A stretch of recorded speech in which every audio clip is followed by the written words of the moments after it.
Hello guys, আজকে আমি সম্পূর্ণ নতুন একটি রেসিপি নিয়ে এসেছি যা আমি প্রথমবার ট্রাই করেছি।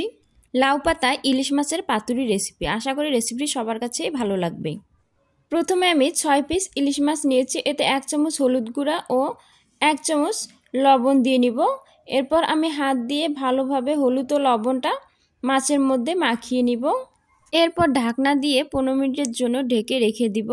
এখানে আমি 6টি লাউ পাতা নিয়েছি। লাউ পাতাগুলো আমি গরম পানিতে লবণ দিয়ে ভিজিয়ে রেখেছি। মাছের মধ্যে সরিষা বাটা দিয়ে দিচ্ছি। সরিষা বাটাটা আমি 2টা কাঁচামরিচ ও সামান্য লবণ দিয়ে বেটেছি। সামান্য পরিমাণে মরিচের গুঁড়া দিয়ে দিব। সবগুলো মশলা হাত দিয়ে ভালোভাবে মাছের সাথে মাখিয়ে নিব। মশলা মাখানো শেষ হয়ে গেলে এরপর আমি একটা প্লেটে একটা লাউ পাতা নিয়েছি। এরপর আমি এতে 1 পিস মাছ দিয়ে দিব। মাছের পিসের মধ্যে আমি আরেকটু মশলা দিয়ে দিব, যেগুলো আমি মাছের মধ্যে মাখিয়ে নিয়েছিলাম। এরপর আমি এতে ধনেপাতা দিয়ে দিচ্ছি, একটি কাঁচামরিচ দিয়ে দিচ্ছি।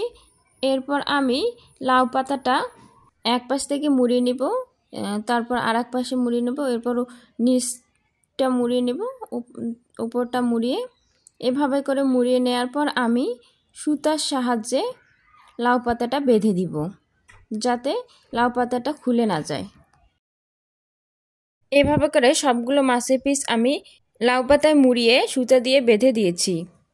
চুলায় ফ্রাই প্যান বসিয়ে হালকা গরম হলে এতে আমি সরিষার তেল দিয়ে দিব।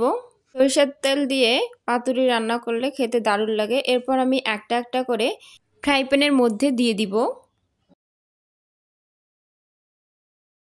এরপর ঢাকনা দিয়ে ঢেকে দিব 2-3 মিনিটের জন্য।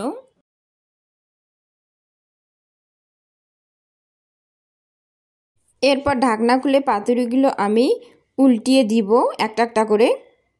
ইলিশ মাছের পাতুরি এর আগে আমি কখনো বানাইনি, প্রথমবার বানিয়েছি। তারপরেও খেতে দারুণ হয়েছিল। আপনারাও চাইলে এভাবে করে বাসায় বসে ইলিশ মাছের পাতুরি বানিয়ে খেতে পারেন। আবারও ঢাকনা দিয়ে ঢেকে দিব 2-3 মিনিটের জন্য। ঢাকনা খুলে আমি পাতুরিগুলো আবারও উল্টিয়ে দিব। লাউ পাতার পরিবর্তে কলা পাতায়ও ইলিশ মাছের পাতুরি তৈরি করা যায়।